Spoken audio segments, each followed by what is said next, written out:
Membuat tentara mundur adalah salah satu tujuannya. Tujuan lainnya ditargetkan pada Gereja Roh Kudus. Iya, Gereja Roh Kudus adalah musuh bersama mereka. Namun, menargetkan Gereja Roh Kudus sekarang adalah sesuatu yang bertentangan dengan rencana Juzi. Namun, Huo Yuhao tidak bisa lagi diganggu dengan ini. Sekarang dia berada di depan begitu banyak orang, dia tidak punya pilihan. Huo Yuhao, aku tidak percaya kau cukup bodoh untuk mencoba menantang 10 orangku sendirian. Kami pasti tidak memiliki keraguan untuk bertaruh dengan Anda. Namun, itu tampaknya tidak adil, bukan? Jika kita kalah, seluruh pasukan kita harus mundur. Dan jika Anda kalah, itu hanya akan menjadi kehilangan satu kehidupan. Apakah Anda tidak terlalu memikirkan diri sendiri? Saya pikir Anda belum sampai di sana. Juzi mencibir. Huo Yuhao benar-benar ingin memberi Juzi acungan jempol untuk kerja tim hebat yang dia tunjukkan. Sungguh luar biasa baginya untuk bisa langsung mengerti apa yang dia maksudkan meskipun ada ketegangan di atmosfer. Target utama yang ada dalam pikiran Huo Yuhao adalah secara alami para penguasa jiwa jahat dari Gereja Roh Kudus. Keselamatan pasukan Kekaisaran Sun Mun jelas tidak cukup untuk memotivasi tuan jiwa jahat untuk bertindak. Lagi pula, para penguasa roh jahat itu lebih suka menyaksikan lebih banyak kematian sehingga mereka dapat menangkap roh-roh untuk meningkatkan kultivasi mereka. Oleh karena itu, Huo Yuhao tahu dia membutuhkan sesuatu untuk menarik mereka semua. Dan dia secara alami perlu menghasilkan hal-hal ini sendiri. Huo Yuhao mengangguk dan berkata, aku pasti tidak bisa dibandingkan dengan seluruh pasukanmu. Namun, saya dapat menawarkan beberapa hal lagi di atas hidup saya. Petik 2. Ketika dia berbicara, sebuah pintu hitam besar terbuka di sampingnya. Setelah itu, seekor makhluk besar merayap keluar dari pintu besar. Setelah makhluk besar itu muncul, banyak pengamat yang tidak bisa menahan diri untuk tidak ketakutan. Apa itu? Itu adalah beruang raksasa yang tingginya lebih dari 50 meter yang memancarkan aura yang sangat menakutkan. Bulunya entah bagaimana berwarna abu-abu, sementara matanya merah darah. Sepertinya ada api yang menyala di matanya. Setelah itu, Huo Yuhao mengambil belati dari tangannya. Itu adalah belati yang bilahnya memancarkan warna biru sedingin es. Belati itu terbang ke langit, dan seketika, suhu di sekitarnya jatuh. Penghalang pertahanan terkait yang dibentuk oleh Fire Phoenix Soul Engineer Legion, yang agak jauh, mulai memudar. Kepingan salju juga mulai jatuh dari langit. Jika Xia Xuanchen ada di sini, dia mungkin bisa menghubungkan titik-titik setelah melihat pintu hitam dan belati embun pagi Huo Yuhao baru saja dirilis. Sayangnya, dia belum kembali. Semuanya ada dalam harapan Huo Yuhao dan di bawah kendalinya. Jiangxi Ice Bear King, Erbai, dan Sai of the Frozen Goddess, Morning Dew Dagger. Dua barang ini adalah barang paling berharga yang saya miliki. Belati ini adalah senjata yang saleh. Jika bukan karena itu, aku tidak akan bisa memblokir pukulan di Tian. Biarkan saya tunjukkan apa yang bisa dilakukan. Petik 2. Saat dia berbicara, Morning Dew Dagger tiba-tiba berubah vertikal di udara sebelum berubah menjadi cahaya biru yang melesat lurus ke arah penghalang pertahanan terkait yang didirikan oleh Fire Phoenix Soul Engineer Legion. Sebelum Juzi bahkan memberi perintah, Fire Phoenix Soul Engineer Legion secara naluriah meningkatkan penghalang jiwa pelindung ke potensi pertahanan maksimalnya. Namun, cahaya merah menyala pada penghalang pertahanan terkait segera memudar saat belati bersentuhan dengannya. Seluruh penghalang berubah menjadi biru gelap, sebelum serangkaian suara ledakan keras bisa didengar. Potongan dalam bisa terlihat di sisi luar dari penghalang pertahanan terkait. Pembatasnya adalah sehelai rambut karena tidak terbelah oleh belati. Penting untuk dicatat bahwa ini adalah penghalang defensif terkait kekuatan penuh yang didirikan oleh Legiun Insinyur Jiwa peringkat binatang buas. The Morning Dew Dagger sebenarnya mampu menciptakan efek seperti itu hanya dari ketukan lembut. Hal yang paling menakutkan adalah bagaimana ia bisa mengatasi kerugian unsurnya. Dinginnya yang menakutkan benar-benar mampu menembus penghalang jiwa pelindung dan dirasakan oleh para insinyur jiwa Fire Phoenix. Warna merah menyala yang memancar dari tubuh mereka menjadi jauh lebih redup. Mereka tidak bisa percaya bahwa satu belati mampu mencapai begitu banyak. Setelah menarik belati Dewa Malaminya, Huo Yuhao berbicara dengan jelas, adapun hewan peliharaan saya di sini, saya yakin tidak perlu saya jelaskan banyak. Mereka yang berkecimpung dalam roh dan hal-hal spektral secara alami harus memahami apa itu. Benar kan, pemimpin Zongliwu? Saya tahu Anda mencermati hal itu. Kenapa kamu tidak keluar? Petik 2. Cahaya ungu hitam tiba-tiba melonjak ke langit. Zongliwu, pemimpin gereja Roh Kudus, telah mengungkapkan sosoknya di udara. Matanya mengungkapkan keserakahan yang dimilikinya untuk Erbai.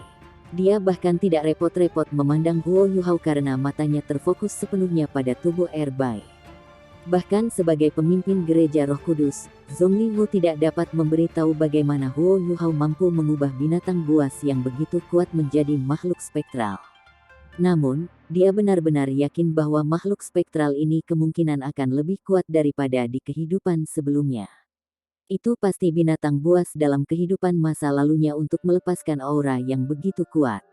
Mengubah monster buas menjadi boneka spektral selalu menjadi salah satu tujuan Zongliwu. Sebelumnya ketika dia mengejar Ditian, dia berharap untuk mengubah Ditian menjadi bonekanya. Jika dia ingin berhasil, dia percaya dia akan menjadi individu terkuat di seluruh dunia.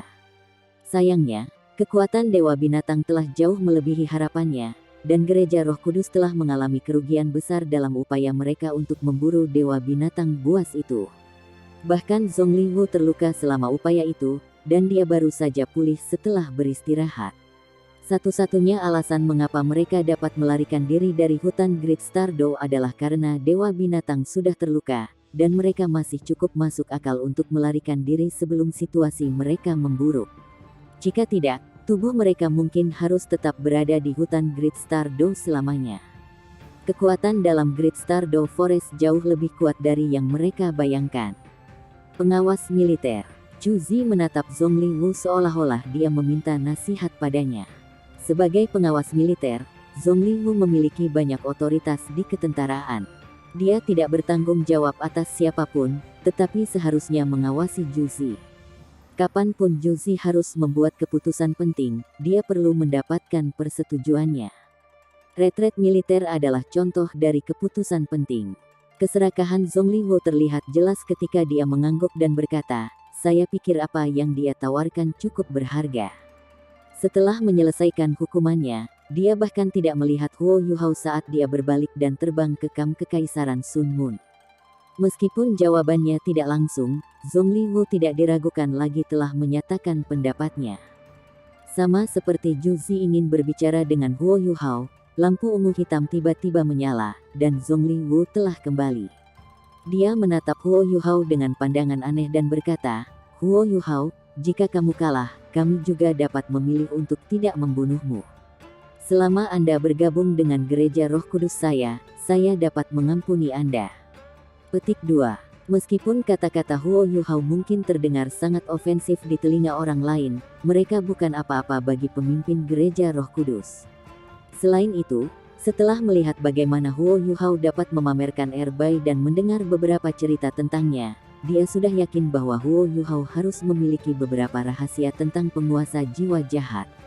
Dia tidak hanya ingin mengetahui semua rahasia ini, tetapi juga memelihara Huo Yuhao menjadi anggota gereja Roh Kudus. Dengan talenta yang dia miliki, dia merasa bahwa dia mungkin memiliki kesempatan untuk menjadi putra suci gereja Roh Kudus. Pasti akan menjadi pukulan besar bagi Akademi Shrek jika murid Dewa Naga Douluo bergabung dengan gereja Roh Kudus. Zongliwu sama sekali tidak khawatir tentang apakah Huo Yuhao benar-benar ingin bergabung dengan gereja Roh Kudus. Dia yakin akan mengubah siapapun, tidak peduli orang macam apa dia, menjadi penguasa jiwa jahat. Huo Yuhao tersenyum pada Zongliwu dan berkata, "Tentu. Selama kalian semua bisa mengalahkan saya baik-baik saja dengan bergabung dengan gereja Roh Kudus. Lagi pula, saya bukan lagi bagian dari organisasi manapun." Petik 2. Zongliwu juga tersenyum. Bahkan, dia sangat senang. "Kalau begitu, kurasa kita punya janji." Chu Zi memperhatikan rubah licik yang tersenyum di depannya dan bertanya-tanya siapa yang sebenarnya jatuh ke dalam perangkap orang lain. "Zongliwu, haruskah aku mulai berkabung untukmu sekarang?" Zhongli Wu secara alami tidak menyadari apa yang dipikirkan Zhu Zi saat dia berbalik dan terbang kembali ke kamp. Zhu Zi berseru, "Baiklah, karena pengawas militer kita telah menyetujui pertaruhan ini, aku juga akan menyetujuinya. Pertempuran akan dimulai dalam waktu 2 jam di ruang antara kamp kami dan kota Shrek. Pemenang akan diputuskan setelah 10 putaran pertempuran." Petik 2. Huo Yuhao tersenyum, tetapi tidak mengatakan apa-apa. Dia hanya menatap mata Zhu Zi. Setelah itu, dia meraih tangan Tang Wutong dan terbang menuju tanah datar di belakang mereka. Gambar virtual dirinya yang telah ia ciptakan di udara menghilang setelah ia pergi. Setelah itu, Erbai dan belati embun pagi juga berubah menjadi cahaya yang menghilang ke udara tipis. Tentara Kekaisaran Sun Moon dan kota Shrek berjarak sekitar 45 km. Titik tengah antara kedua lokasi ini karenanya sekitar 22 km. Tidak diragukan lagi itu adalah jarak teraman bagi kedua belah pihak, serta lokasi paling adil untuk melakukan pertempuran. Setelah mendarat di tanah, Huo Yuhao menyilangkan kakinya dan duduk sebelum mulai bermeditasi. Tang Wutong hanya berdiri di belakangnya diam-diam saat dia terus mengawasinya. Sementara itu, Zhu Zi membawa anggota Fire Phoenix Soul Engineer Legion ke kamp. Segera, sebuah pertemuan diadakan di dalam tenda komandan. Setiap prajurit dan komandan dari Kekaisaran Sun Moon telah menyaksikan apa yang terjadi di langit. Oleh karena itu, Zhu Zi tidak perlu memperkenalkan tantangan kepada orang-orang yang hadir. Setelah semua orang berkumpul di tenda, dia segera mengajukan 2 pertanyaan kepada mereka semua. Huo Yuhao telah menantang pasukan kita. Setelah menerima persetujuan dari pengawas militer, kami telah memutuskan untuk menerima tantangannya. Dalam hal ini, kita sekarang memiliki 2 masalah di hadapan kita. Pertama, siapakah 10 orang yang harus mewakili kita? Kedua, siapa yang harus menyimpan barang-barang yang Huo Yuhao telah janjikan untuk menyerah jika dia kehilangan tantangan? Petik 2. Zhongli Wu duduk di sebelah Zhu Zi. Ketika dia mengajukan 2 pertanyaan ini, dia meliriknya sebelum alisnya berkerut. Tidak ada yang tahu apa yang dia pikirkan. Ada banyak individu yang kuat di dalam tenda komandan. Pasukan elit dari Kekaisaran Sun Moon semua hadir di kamp ini. Selain dari penguasa jiwa jahat yang kuat, beberapa insinyur jiwa kelas 9 juga hadir. Dan ini termasuk beberapa individu yang kuat dari Imperial Consecration Hall Sun Moon Empire. Salah satu insinyur jiwa kelas 9 melangkah maju dan berkata, "Kemenangan itu seharusnya secara alami menjadi milik Kekaisaran. Saya bersedia berjuang untuk Kekaisaran dan menyingkirkan bajingan sombong itu." Petik 2. Insinyur jiwa kelas 9 lainnya mengangguk setuju. Insinyur jiwa kelas 9 ini bukan idiot. Setelah melihat Zhongli Wu terbang ke langit, mereka bisa tahu bahwa dia sangat tertarik oleh Erbai. Mereka pasti tidak akan membiarkan dia meletakkan tangannya di Ice Bear King. Karena itu, mereka semua menyatakan ketidaksetujuan mereka. Pada saat yang sama, para insinyur jiwa kelas 9 ini semua menyatakan minat mereka untuk mempertaruhkan nyawa mereka agar Kekaisaran dapat melawan Huo Yuhao. Kemudian, Zhu Zi memandang ke arah Zhongli Wu dan bertanya, "Pengawas militer, apa pendapat Anda tentang ini?" Zhongli Wu berkata, "Berbicara secara logis, apa yang mereka katakan sepenuhnya benar. Semua rampasan perang harus disimpan oleh Kekaisaran." Petik 2. Saat dia menyelesaikan kalimatnya, dia memindai para insinyur jiwa kelas 9 dengan tatapan dinginnya. Insinyur jiwa kelas 9 yang jatuh di bawah tatapannya mengungkapkan ekspresi canggung. Meskipun mereka semua sangat kuat, mereka masih sedikit takut kepada pemimpin gereja Roh Kudus. Namun, dalam harapan semua orang bahwa Zhongli Wu tidak akan berhenti pada kalimat itu. Karena Huo Yuhao berani menantang kita, dia harus memiliki beberapa kemampuan khusus. Dia dikenal mahir menyembunyikan diri, dan tampaknya memiliki kemampuan bertarung yang sangat kuat. Dia juga dapat menghindari serangan dari alat jiwa dengan sangat baik. Oleh karena itu, mungkin lebih baik bagi guru jiwa untuk melawannya daripada insinyur jiwa. Dari fluktuasi kekuatan jiwa yang telah dia tunjukkan sejauh ini, saya tidak berpikir dia telah menjadi Douluo Transcendent. Lagi pula, usianya baru 20 tahun lebih. Di antara 2 item yang telah dia tunjukkan pada kita, belati pendek adalah senjata saleh tipe S. Saya percaya semua orang telah melihat betapa kuatnya itu, dan saya setuju bahwa itu harus menjadi milik kekaisaran. Adapun item lainnya, saya yakin itu adalah makhluk spektral. Itu tidak memiliki penggunaan langsung untuk negara kita. Saya percaya bahwa itu hanya dapat dikendalikan oleh Gereja Roh Kudus. Kami adalah satu-satunya yang mampu memanfaatkan kekuatannya untuk perbaikan kekaisaran. Petik 2. Salah satu insinyur jiwa kelas 9 yang sebelumnya disapa oleh Jozi ketika Penatua Su berdiri dan berseru, apakah ini berarti bahwa penyelia militer kita berencana untuk menjaga rampasan perang untuk dirinya sendiri? Zhongli Wu berdiri tegak ketika dia mencoba untuk mengintimidasi yang lain dengan sosoknya yang mengesankan. Tentu saja aku tidak akan mengambil makhluk spektral tanpa berkontribusi apapun. Saya percaya semua orang di sini sangat menghargai hidupnya. Tidak ada yang mau mempertaruhkan nyawanya untuk bertarung sampai mati dengan Huo Yuhao. Dalam hal itu, mengapa tidak membiarkan Gereja Roh Kudus menjadi kekuatan tempur utama untuk tantangan melawan Huo Yuhao? Selama kita bisa mengalahkannya, masuk akal bagi kita untuk mengambil salah satu barang yang tidak secara langsung bermanfaat bagi negara. Benar kan, Marshal? Petik 2. Dia bahkan tidak melihat insinyur jiwa kelas 9 di matanya saat dia berbalik untuk melihat Juzi. Juzi memandang Zhongli Wu sebagai pikiran yang terbentuk di kepalanya. Yuhao, Anda benar-benar telah membuat langkah cemerlang kali ini. Segalanya tampaknya berjalan sesuai dengan rencana Anda. Sepertinya Anda telah meramalkan apa yang akan dilakukan Zhongli Wu. Jika tidak, Anda tidak akan pernah menginstal item itu untuk menggoda dia. Dalam hal itu, tidak ada alasan mengapa aku tidak harus membantumu untuk menghadapi musuh kita bersama. Namun, apakah Anda benar-benar yakin bahwa Anda dapat mengalahkan mereka? Saat Jozi memikirkannya, dia mengangguk dengan lembut. Baik. Karena pengawas militer telah setuju untuk mengambil tanggung jawab ini, saya akan menyerahkan pertempuran ini kepadanya. Namun, pertempuran ini menyangkut kebanggaan tentara kita. Pada saat yang sama, ini juga menyangkut pengaturan strategi militer kita. Karenanya, tidak ada ruang untuk kegagalan. Pengawas militer, apakah Anda siap menerima perintah militer resmi? Petik 2. Zhongli Wu tertangkap basah oleh kata-kata Juzi. Perintah militer resmi. Apa itu perintah militer resmi? Ketika seseorang tidak berhasil mencapai apa yang dinyatakan dalam perintah militer resmi, ia harus dihukum oleh hukum militer. Ini adalah sesuatu yang biasanya diberikan hanya untuk tugas-tugas yang sangat penting. Zhongli Wu tidak berharap Juzi memintanya menerima perintah militer resmi. Jelas bahwa dia tidak ingin dia meletakkan tangannya pada makhluk spektral yang kuat. Namun, Zhongli Wu tidak terlalu khawatir tentang menerima perintah militer resmi.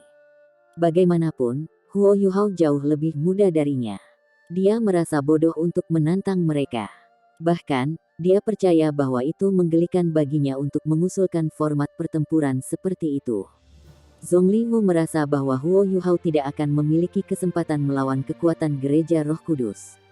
Jika Gereja Roh Kudus gagal, dia percaya dia akan gagal sebagai pemimpin mereka. Di bawah pengawasan ketat dari para insinyur jiwa kelas 9 di sekitarnya, Zhongli Wu mengangguk perlahan dan berkata, tentu, saya sekarang akan menerima perintah militer resmi Anda. Saya bersedia dihukum oleh hukum militer jika saya gagal mengalahkan Huo Yuhao dengan orang-orang saya dari Gereja Roh Kudus. Petik 2. Segera, di bawah pengawasan orang lain di tenda, Zhongli Wu menuliskan perintah militer resmi. Bahkan sebagai tutor kekaisaran dan pengawas militer, dia tidak bisa mengubah itu setelah dikeluarkan. Tidak ada yang dibebaskan dari aturan ini. Juzi mengangguk dan berkata, baiklah. Dalam hal ini, saya ucapkan semoga sukses, dan Anda akan kembali menang. Petik 2. Zhongli Wu melepaskan dengusan marah saat dia melambaikan lengan bajunya dan meninggalkan tenda komandan dengan marah. Setelah itu, tuan-tuan roh jahat yang telah mengikutinya ke dalam tenda meninggalkannya. Setelah melihatnya pergi, Penatua Su dan para insinyur jiwa kelas 9 lainnya dengan cepat berdesak ke sisi Juzi. Penatua Su berkata, Marshal, apakah kita benar-benar akan membiarkan tuan-tuan roh jahat itu berurusan dengan Huo Yuhao? Aura yang dilepaskan oleh makhluk spektral benar-benar menakutkan. Meskipun kita tidak tahu dari mana asalnya, Gereja Roh Kudus pasti akan menjadi jauh lebih kuat jika jatuh ke tangan Zhongli Wu. Petik 2. Insinyur jiwa kelas 9 lainnya juga tampak khawatir tentang kemungkinan bencana yang bisa terjadi. Chu Zi melambaikan tangannya dan menjawab dengan jelas, Huo Yuhao adalah orang yang pintar. Bagaimanapun, dia adalah murid Muen, anggota termuda dari Paviliun Dewa Laut Akademi Shrek, dan juga pewaris Paviliun Dewa Laut. Apakah Anda semua berpikir bahwa orang yang cerdas seperti dia akan berkomitmen untuk situasi bunuh diri? Bahkan jika terjadi konflik antara dia dan Akademi, dia tidak akan pernah melakukan hal seperti itu. Selain itu, saya bisa tahu dari cara dia berbicara dengan saya hari ini betapa yakinnya dia tentang peluangnya. Dalam hal ini, dia harus memiliki sesuatu di lengan bajunya agar begitu percaya diri. Karena pengawas militer sangat antusias dengan seluruh tantangan, saya merasa tidak akan ada salahnya untuk mencobanya. Lagi pula, dia mungkin tidak memiliki cukup banyak orang untuk membentuk tim 10 orang. Jika dia tidak bisa melakukannya, kami akan mencari cara untuk menyelesaikan masalah. Dan jika dia entah bagaimana menang, kita juga akan memikirkan sesuatu. Petik 2. Setelah mendengar apa yang dia katakan, para insinyur jiwa yang kuat terdiam. Sikap pasif dan agak konservatif Chu Zi bukanlah pilihan yang buruk untuk situasi saat ini. Huo Yuhao duduk diam di dataran luas antara kam Kekaisaran Sun Moon dan kota Shrek. Kekuatan jiwa di tubuhnya berfluktuasi secara berkelanjutan dan stabil. Namun, meskipun Tang Wutong berdiri tepat di sampingnya, dia tidak dapat mendeteksi sedikit pun fluktuasi kekuatan jiwa dari tubuhnya. Inilah sebabnya mengapa dua inti jiwanya begitu menakutkan. Huo Yuhao dapat mengandalkan inti jiwanya untuk mengompres semua kekuatan jiwanya menjadi spiral kecil di tubuhnya. Spiral ini adalah hasil dari perpaduan sempurna antara kekuatan spiritual dan kekuatan jiwa. Inti jiwanya hanya akan menyerap energi asal langit dan bumi dari sekelilingnya, dan pasti tidak akan melepaskan energi apapun dengan mudah. Karena itu, bahkan Zhongli Wu tidak dapat mengatakan dengan tepat seberapa kuat Huo Yuhao. Dia hanya bisa menebak dari napasnya bahwa Huo Yuhao belum menjadi Douluo Transcendent. Ya, Huo Yuhao mungkin tidak benar-benar mencapai peringkat Douluo Transcendent. Namun, ia memiliki jiwa bela diri kembar dan inti jiwa kedua. Kekuatan jiwanya di peringkat 93 bukanlah sesuatu yang bisa disamakan dengan peringkat 93 lainnya yang berjudul Douluo. Perang es God Armor sudah ada di tubuhnya. Alat jiwa berbentuk manusia mampu menyimpan semua esensinya di interiornya, dan tidak melepaskan sedikit pun aura Ultimate Ace ke udara di sekitarnya. Oleh karena itu, lingkungan Huo Yuhao tampak sangat sunyi. Melawan 1 lawan 10 adalah sesuatu yang belum pernah terjadi sebelumnya di dunia para penguasa jiwa. Huo Yuhao seperti pemuda gegabah yang bertindak berdasarkan dorongan hati setelah kehabisan pilihan. Apakah dia benar-benar akan mengakhiri hidupnya dengan cara yang begitu kejam? Di atas tembok kota yang mengelilingi kota Shrek, para tetua dari Paviliun Dewa Laut telah tiba. Para petinggi dari Sekte Tang juga baru saja tiba. Bahkan Bei Bei tidak tahu apa yang ingin dilakukan Huo Yuhao. Dan sekarang, sudah tidak ada orang yang bisa menghentikannya melanjutkan apa yang telah ia rencanakan. Tang Ya meremas tangan Bei Bei dan berbisik, Bei Bei, apa menurutmu Yuhao benar-benar bisa melakukannya? Bei Bei mengangguk dengan kencang. Dia pasti bisa melakukannya. Karena dia sudah menyarankannya pada mereka, dia pasti bisa melakukannya. Kita harus percaya padanya. Yuhao jelas memiliki kemampuan untuk melakukannya. Dia hanya melakukan semua ini untuk memaksa pasukan Kekaisaran Sun Moon mundur. Dia tidak akan melakukannya jika dia tidak yakin berhasil melakukannya. Pada saat yang sama, ia mungkin ingin mengambil keuntungan dari pertempuran ini untuk mengalahkan beberapa individu yang lebih kuat dalam Kekaisaran Sun Moon. Petik 2. Kekhawatiran Tang Ya tampaknya tidak berkurang oleh kata-kata Bei Bei. Namun, mengapa aku merasa bahwa dia tidak sepenuhnya percaya diri bahwa dia akan dapat menang atas mereka semua? Rasanya seperti dia menempatkan dirinya dalam situasi yang sangat berbahaya. Petik 2. Penatua Suan, yang tidak terlalu jauh dari mereka berdua, mendengar apa yang dikatakan Tang Ya. Dia menoleh dan mengangguk. Dia berkata, itu benar. Dia ingin menempatkan dirinya dalam situasi bunuh diri. Dia ingin dilahirkan kembali setelah sekarat. Saya yakin dia tahu apa yang dia lakukan, meskipun saya tidak tahu persis apa rencananya. Namun, saya percaya bahwa meningkatkan kultivasi sendiri adalah salah satu tujuannya. Petik 2. Ada pepatah yang mengatakan bahwa akan ada ketakutan yang sangat besar ketika seseorang ditempatkan dalam situasi hidup dan mati. Huo Yuhao ingin meningkatkan diri dengan menempatkan dirinya di bawah tekanan dan ketakutan yang luar biasa. Dia sangat berbeda dari Titoul Douluo normal lainnya, karena dia sudah memiliki inti jiwa keduanya. Ini memberinya kemampuan untuk tumbuh dan berkembang pesat. Dia merindukan kekuatan untuk menjadi lebih kuat dan mengubah situasi saat ini di medan perang. Petik 2. Itulah sebabnya dia membuat keputusan ini. Dia ingin dirangsang oleh pertempuran untuk mengaktifkan potensinya dan menjadi lebih kuat. Ini pasti akan mempercepat proses dia menjadi Douluo Transcendent. Saya tidak berpikir dia bahkan mempertimbangkan kemungkinan kegagalan. Selain itu, ini mungkin bukan satu-satunya tujuannya. Dia pasti membuat rencana untuk hal lain juga. Jika dia berhasil menang atas 10 orang, dia pasti akan mencapai tingkat pemahaman baru tentang kemampuannya, dan menjadi jauh lebih kuat. Bahkan, dia mungkin bisa mendorong Douluo Transcendent secara langsung. Petik 2. Ya, hanya Penatua Xuan yang memenuhi syarat untuk berkomentar tentang Huo Yuhao. Ini karena dia adalah satu-satunya orang yang hadir yang memiliki dua inti jiwa. Namun, Huo Yuhao telah membentuk inti jiwa keduanya dari teknik komplemen Yin Yang, sedangkan Penatua Xuan telah membentuknya dari teknik resonansi. Setelah mendapatkan inti jiwa keduanya, Penatua Xuan tidak hanya menemukan kemampuannya sangat ditingkatkan, tetapi juga melihat efek kuat yang sebenarnya dari inti jiwa kedua.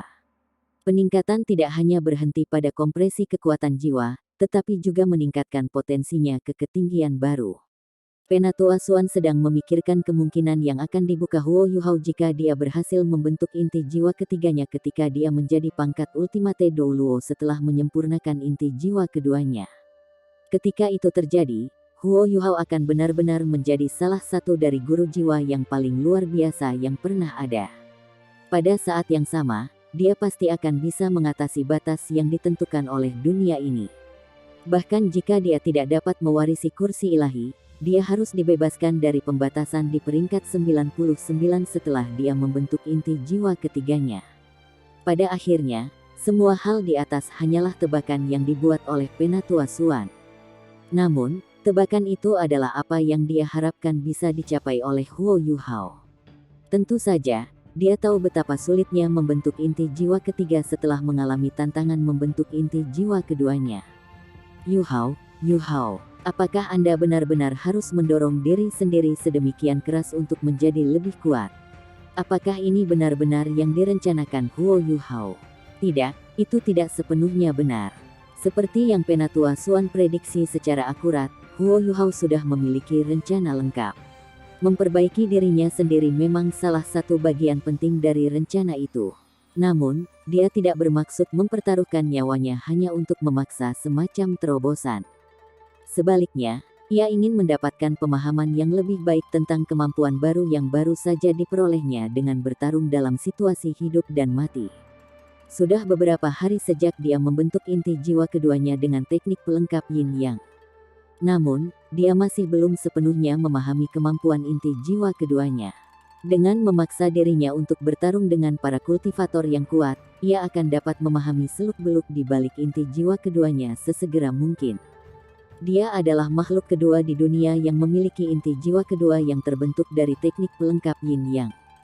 Makhluk pertama adalah Dewa Binatang.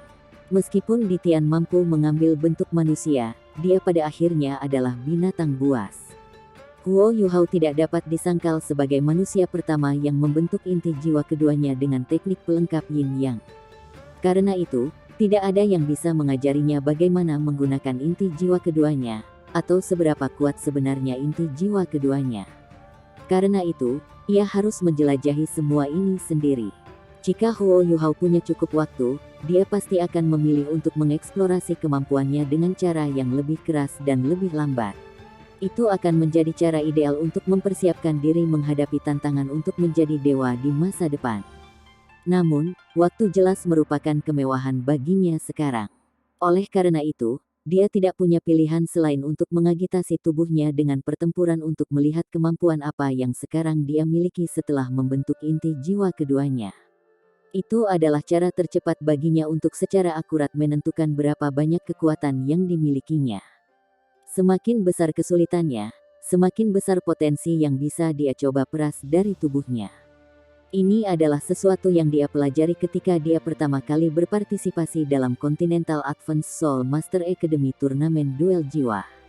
Dibandingkan dengan saat itu, kekuatan dan kemampuannya telah tumbuh secara eksponensial. Namun, Huo Yuhao masih percaya bahwa menempatkan diri di bawah tekanan besar adalah cara terbaik untuk belajar lebih banyak tentang kemampuan seseorang terlepas dari posisi seseorang saat ini. Segera, 2 jam berlalu, dan hampir waktunya untuk pertempuran. Kontingen pasukan yang rapi mulai bergerak keluar dari kamp Kekaisaran Sun Moon. Tidak banyak orang yang meninggalkan kamp militer mereka. Jumlahnya kurang dari 1.000 orang. Namun, mereka semua adalah insinyur jiwa yang bersenjata lengkap. Mereka telah mengaktifkan penghalang pertahanan terkait mereka saat mereka mulai menuju Huo Yuhao, yang kira-kira 22 km jauhnya dari mereka. Kontingen ini mengelilingi sekelompok individu yang kuat dari Kekaisaran Sun Moon. Kota Shrek juga membuka gerbang mereka. Meskipun Huo Yuhao tampaknya memutuskan hubungannya dengan akademi, Penatua Suan memiliki alasan sendiri untuk mengirim beberapa pasukannya. Lagi pula, itu tidak mungkin bagi akademi untuk duduk dan menunggu ketika para insinyur jiwa Kekaisaran Sun Moon mendekat ke kota. Kota Shrek tampaknya hanya mengirim jiwa-jiwa ke udara. Bahkan, mereka mengirim lebih dari 1.000 tuan jiwa yang semuanya setidaknya jiwa sage ke udara. Orang-orang yang terbang di depan kontingen ini adalah tetua paviliun Dewa Laut dan para pembudidaya elit dari 3 kekaisaran. Tidak ada dari mereka yang memiliki perasaan buruk terhadap Huo Yuhao, karena mereka bahkan tidak bisa mendengar apa yang dia katakan kepada tentara Kekaisaran Sun Moon.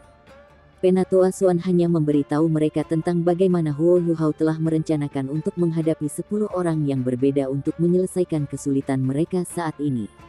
Huo Yuhao adalah pahlawan di mata semua orang. Cara kedua belah pihak mengirimkan pasukan yang hampir mendekati 1.000 orang ke medan pertempuran membuatnya tampak seolah-olah semuanya telah direncanakan sebelumnya. Jika pertempuran dilakukan dengan cara 1 lawan 1, Kekaisaran Sun Moon tidak akan memiliki kesempatan untuk mengalahkan Akademi Shrek bahkan jika mereka menggandakan jumlah orang yang mereka miliki. Namun, ini akhirnya perang. Dalam pertempuran yang melibatkan insinyur jiwa, konsep tentang pertempuran 1 lawan 1 tidak ada. Penatua Suan membawa kelompok orang-orangnya ke posisi yang kira-kira 500 meter dari Huo Yuhao sebelum berhenti. Dia juga tidak mengizinkan siapapun untuk pergi dan berinteraksi dengannya. Yang mereka lakukan adalah berbaris sendiri dan menonton pertempuran yang akan datang tanpa suara. Pada saat genting ini, Penatua Suan tidak ingin siapapun mengganggu Huo Yuhao. Pasukan Kekaisaran Sun Moon juga berhenti 500 meter dari Huo Yuhao. Ini berarti bahwa mereka berada sekitar 1.000 meter dari Penatua Suan dan pembudidaya kuat Akademi Shrek. Jarak 1 kilometer memisahkan kedua pihak. Pertempuran, yang pasti akan turun dalam sejarah sebagai salah satu pertempuran paling penting di dunia penguasa jiwa, akan terjadi di ruang antara pihak-pihak ini. Chu Zi masih tampak cemerlang seperti baju sirahnya. Setelah bawahannya membawa kursi besar, dia duduk di kursi sambil menatap Huo Yuhao. Sebagai komandan 3 tentara, dia adalah satu-satunya orang di sini yang memenuhi syarat untuk duduk. Bahkan Zhongli Wu, penyelia militer, tidak berhak melakukannya. Zhongli Wu menatap dingin pada Huo Yuhao saat cahaya berkedip di matanya. Tidak jelas apa yang ada di pikirannya. Namun, aura yang dipancarkannya menjadi semakin intens dari menit ke menit. Meskipun Huo Yuhao masih bermeditasi, dia bisa merasakan serangkaian transformasi yang terjadi di sekitarnya. Namun, ia memilih untuk mengabaikan semua gerakan ini. Huo Yuhao, biarkan 10 pertempuran dimulai. Zongliwu mengumumkan saat suaranya yang rendah tetapi menggelegar menuju Huo Yuhao. Hanya setelah mendengar kata-kata Zongliwu, Huo Yuhao akhirnya membuka matanya perlahan. Saat Huo Yuhao membuka matanya, Zongliwu merasakan jantungnya berdetak lebih cepat. Dia melihat sepasang mata mistis di depannya. Mata Huo Yuhao berbeda warna. Salah satunya adalah emas yang cemerlang. Meskipun itu tidak memancarkan cahaya yang sangat terang, ia tampaknya memiliki kedalaman matahari yang tak berujung. Matanya yang lain berkedip-kedip dengan cahaya biru-biru. Tampaknya mewujudkan luasnya samudera biru besar. Lampu warna berbeda di matanya hanya berlangsung sebentar sebelum mereka mendapatkan kembali warna aslinya. Faktanya, seluruh transformasi ini terjadi tanpa dia melepaskan aura sama sekali. Namun, ini cukup untuk membuat individu yang kuat dari Kekaisaran Sun Moon mewaspadai dirinya. Seperti yang dikatakan Juzi, keberanian tidak cukup untuk mendorong seseorang untuk menantang 10 orang ke pertempuran. Penting untuk dicatat bahwa ini bukan turnamen duel jiwa Akademi Master Jiwa Kontinental lanjutan. Ada batasan usia dalam turnamen, yang biasanya membantu memastikan bahwa pesaing memiliki peringkat yang sama. Namun, ini adalah masalah hidup dan mati di medan perang. Tidak ada yang akan ragu untuk mengirim anggotanya yang terkuat ke pertempuran. Huo Yuhao pasti akan melawan individu yang paling kuat dari Kekaisaran Sun Moon. Meskipun Dewa Kematian Douluo, Kaisar Naga Douluo, dan Insinyur Jiwa Sun Moon Empire yang paling kuat tidak hadir, mereka masih memiliki kekuatan kelas atas yang bahkan harus diwaspadai oleh Akademi Shrek. Huo Yuhao melayang di atas tanah sebelum berdiri. Setelah itu, dia berbalik untuk mengangguk ke arah Tang Wutong. Tang Wutong menatap dalam-dalam ke matanya sebelum melangkah maju untuk memeluknya.